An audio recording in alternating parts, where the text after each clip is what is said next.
तो good evening viewers, मैं doctor Pawan Oberoi आप सभी का एक बार फिर से स्वागत करता हूं अपने YouTube channel study with doctor Pawan Oberoi पर। तो जैसे कि प्राइवेट के पेपर स्टार्ट हो चुके हैं सीसीएस यूनिवर्सिटी मेरठ में और मां शाकुंभरी यूनिवर्सिटी सहारनपुर में भी जल्दी स्टार्ट होने वाले हैं। तो 2023 की बुकलेट मैंने अवेलेबल करी है स्टूडेंट से, जो कि 28 अप्रैल 2023 को हुआ था। देखिए ऊपर स्टैम्प भी लगी हुई है। और पी बुकलेट सीरीज़ जो है मैंने पुराने अपने स्टूडेंट से अवेलेबल की है। तो क्योंकि समय मेरे पास भी नहीं है, मैं भी बहुत बिज़ी हूँ, लेकिन स्टूडेंट्स के काफ़ी मेरे पास मैसेज आ रहे हैं। तो सोचा कि इस पेपर की डिमांड थी 2023 की, अभी मैंने अवेलेबल की है। वैसे 2024 की भी अवेलेबल हो चुकी है, बट फ़िलहाल 2023 की मैं ये अपलोड कर रहा हूँ। तो आप study with doctor Pawan Oberoi channel subscribe कर लीजिएगा और उसके बाद आप प्रिंसिपल्स ऑफ पब्लिक एडमिनिस्ट्रेशन की प्लेलिस्ट देखिएगा। मैं स्टूडेंट्स अपनी हर वीडियो में बोलता हूं कि प्लेलिस्ट जरूर देखिएगा। आप स्टूडेंट्स प्लेलिस्ट नहीं देखते हैं, केवल उसी वीडियो को देखते हैं। तो प्लेलिस्ट आपके मोबाइल पर जब भी आएगी जब आप चैनल को सब्सक्राइब कर लेंगे। तो बीए के हर सब्जेक्ट की प्लेलिस्ट है, और हिंदी में हिंदी 5th के नाम से है और हिंदी 6 के नाम से है। बाकी आपको इसमें 2016, 17, 18, 19, 20, 21, 22, 23 की वीडियो मिलेगी। और आप मेरे व्हाट्सएप नंबर 6396242878 पर पीडीएफ परचेज भी कर सकते हैं। बहुत नॉर्मल प्राइस लेकर के जो है पीडीएफ स्टूडेंट्स को सेंड कर दी जाती है। तो चलिए, ओरिजिनल बुकलेट है जो कि मैंने अवेलेबल करी है। कुछ क्वेश्चंस मैं आपसे डिस्कस करूंगा, क्योंकि और बहुत सारी बुकलेट्स अपलोड करनी है। तो आपको एक आइडिया मिल जाएगा कि कमिंग फ्यूचर में कैसे कैसे क्वेश्चंस आते हैं।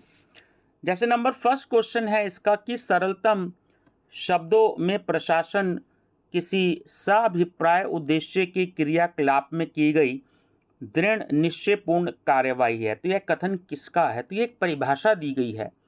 तो ये परिभाषा दी गई है Z.A. वीग ने। अच्छा, एक अगला क्वेश्चन कुछ मैचिंग का है। जैसे कि सूची फर्स्ट में तो बुक्स दी गई हैं, और सूची जो लिस्ट सेकंड है उसमें उनके ऑथर दिए गए हैं। तो अब आपको ये बताना है ना? तो मैं बता देता हूँ उसमें कि ऑप्शन बी करेक्ट है। और ये सारे आंसर जो हैं सीसीएस यूनिवर्सिटी की साइट से ही लिए गए हैं, ओरिजिनल से। ठीक है, तो देखिए इसमें अब कैसे मैचिंग वाले क्वेश्चंस आते हैं, आप कैसे आइडिया लगाएंगे। जैसे कि ए पर है दी एडमिनिस्ट्रेटिव स्टेट, तो ये लिखी है डिवाइड वॉल्डो ने। उसके बाद बी है जैसे बुक आपकी एडमिनिस्ट्रेटिव थ्योरीज एंड पॉलिटिक्स, तो उसके ऑथर हैं पीटर सेल्फ, 4th नंबर पे। सी पर है दी एलिमेंट्स ऑफ एडमिनिस्ट्रेशन, तो उसके ऑथर हैं नंबर फर्स्ट पर एल उर्विक। और सेकेंड जो डी ऑप्शन है आपका प्रिंसिपल्स ऑफ पब्लिक एडमिनिस्ट्रेशन, तो उसके ऑथर हैं आपके सेकेंड नंबर पर F.W.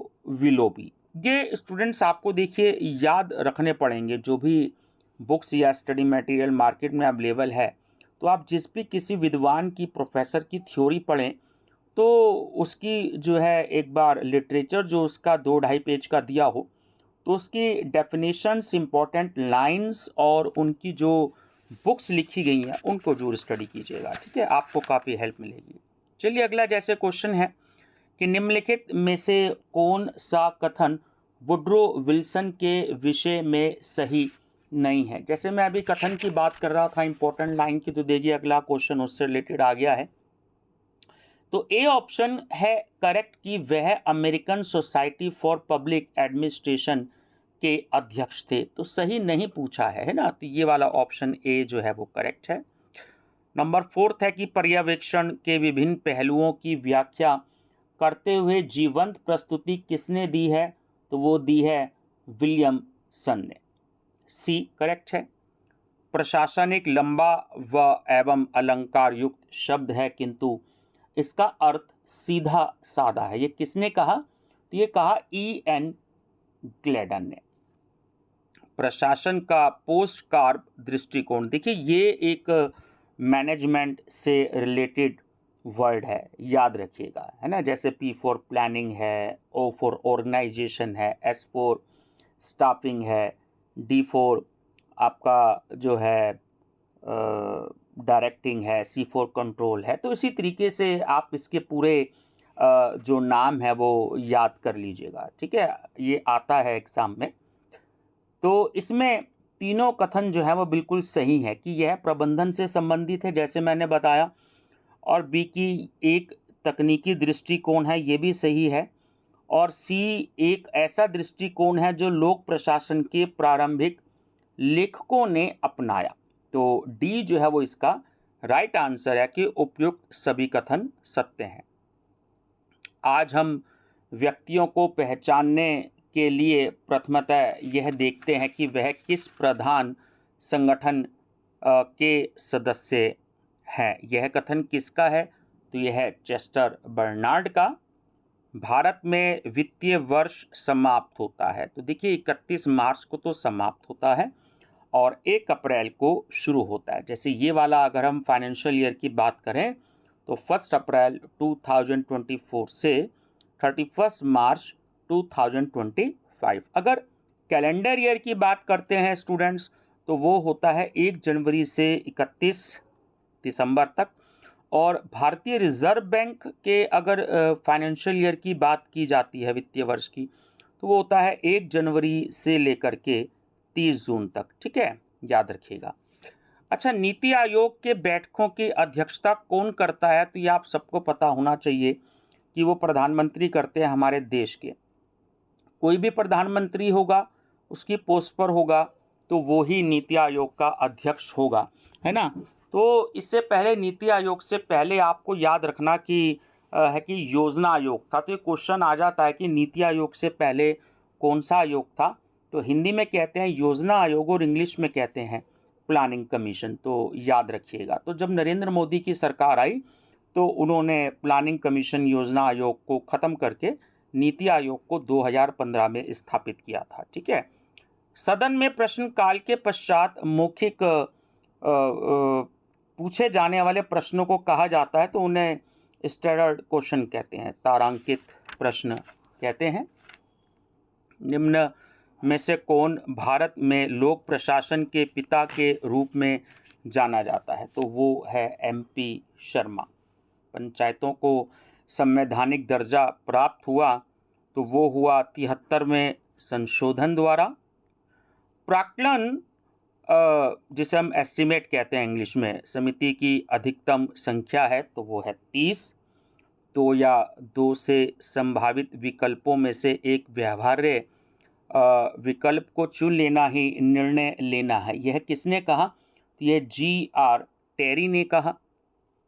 भारत में लोकपाल व लोकायुक्त की स्थापना किसकी संस्तुति से हुई? तो वो हुई प्रशासनिक सुधार आयोग, एडमिनिस्ट्रेटिव रिफॉर्म कमीशन। निम्न में से कौन राजनीति प्रशासन द्वैत भाजन का समर्थक है? तो वो है वुड्रो विल्सन। अच्छा, कभी कभी ऐसे क्वेश्चन भी स्टूडेंट्स आ जाते हैं कि कौन सा कथन सही है या कौन सा गलत है। जैसे ये क्वेश्चन देखिएगा कि निम्नलिखित में से कौन सा एक कथन सही है, तो बड़े ध्यान से आपको इसको पढ़ना होगा। जैसे सी ऑप्शन इसमें है कि धन विधेयक केवल लोकसभा में ही प्रस्तुत किया जा सकता है। और कभी कभी ये क्वेश्चन भी पूछ लेते हैं कि लोकसभा और राज्यसभा में से उच्च सदन कौन सा है? तो वो राज्यसभा होती है, ध्यान रखिएगा, ठीक है। चलिए, जैसे और एक क्वेश्चन देखते हैं, क्योंकि ज़्यादा क्वेश्चन तो मैं नहीं बता पाऊँगा आपको क्योंकि और अगली वीडियो अपलोड करनी है। जैसे कि 20 नंबर का क्वेश्चन है कि शोर, जिसे हम इंग्लिश में बोलते हैं नॉइस, तो ये शब्द निम्न में से किससे संबंधित है? तो ये एक संचार प्रणाली से संबंधित है, कम्युनिकेशन सिस्टम से। ब्यूरोक्रेसी शब्द फ्रांसीसी भाषा के किस शब्द से बना है? तो वो है ब्यूरो। नेतृत्व के ट्रेट सिद्धांत से निम्नलिखित में से कौन संबद्ध है? तो देखिए, चेस्टर बर्नार्ड, आपका ऑर्डरवेटीड और शेल, ये तीनों संबंधित हैं, तो डी इसका करेक्ट आंसर है। अगला है जैसे कि प्रशासकीय कार्यों पर न्यायिक नियंत्रण के सिद्धांत का प्रतिपादन करता है, तो वो होता है रूल ऑफ लॉ, है ना, कानून का शासन। चलिए एक इम्पॉर्टेंट क्वेश्चन और बताता हूँ, बहुत बार ये क्वेश्चन आया हुआ है एग्जाम में कि भारत के नियंत्रक एवं महालेखा परीक्षक का मुख्यालय स्थित है। देखिए इसको शॉर्ट में कैग भी आ जाता है कभी कभी एग्जाम में, CAG कैपिटल लेटर में, याद रखना। तो इसका पूरा नाम भी पूछा हुआ है कई बार क्वेश्चन पेपर में कि कैग का फुल नेम क्या है। तो होता है the controller and auditor general of India, है ना। तो इसका जो हेड ऑफिस है या हेड क्वार्टर है तो वो इसका नई दिल्ली में है, ध्यान रखिएगा। और दूसरा, कई बार ये क्वेश्चन आता है कि जो कैग को अपॉइंट करता है, controller and auditor general of India को कौन जो अपॉइंट करता है, तो इसको हमारे जो कंट्री के प्रेसिडेंट होते हैं, राष्ट्रपति होते हैं, वो इनको अपॉइंट करते हैं, ठीक है, ध्यान रखिएगा। तो ये क्वेश्चन जो है उसका देखिए एक जरा ये क्वेश्चन है कि किसी भी संगठन के आधार होते हैं, तो उद्देश्य, स्थान और व्यक्ति, ये तीनों होते हैं। तो डी इसका जो है करेक्ट आंसर है। चलिए एक दो क्वेश्चन और बता देता हूं। जैसे अगला क्वेश्चन है कि निम्नलिखित में से या निम्नांकित में से कौन संगठन का आधारभूत तत्व नहीं है। जो अथॉरिटी होती है, सत्ता, वो किसी भी संगठन का आधारभूत तत्व नहीं होता, क्योंकि जिसकी अथॉरिटी होती है, अथॉरिटी वाले जो अधिकारी हैं वो बदलते रहते हैं। जैसे मान लीजिए 5 साल के लिए कोई मैनेजर आ गया, 2 साल के लिए कोई जनरल मैनेजर आ गया, है ना, तो इस तरीके से बदल जाते हैं। और फिर देखिए पोस्ट कार्ब का एक क्वेश्चन आया जो मैं आपको भी बता रहा था थोड़ी देर पहले कि पोस्ट कार्ब में अक्षर में पी से क्या तात्पर्य होता है। तो पी फॉर प्लानिंग होता है, नियोजन होता है। और लास्ट क्वेश्चन है कि संगठन के आधार के संबंध में 4 पी यानी जो 4 पीज हैं वो बताने वाला विद्वान कौन है, तो वह है लूथर गुलिक। तो ये स्टूडेंट्स मैंने कुछ क्वेश्चंस आपको बताए। तो बाकी आप प्लेलिस्ट देखिएगा इसी सब्जेक्ट की, प्रिंसिपल्स ऑफ पब्लिक एडमिनिस्ट्रेशन, उसी में इस वीडियो को ऐड कर दूंगा। और बाकी इस वीडियो का लिंक अपने फ्रेंड सर्कल को भी दीजिएगा, है ना, ताकि उनकी भी हेल्प हो सके। Thank you, bye bye.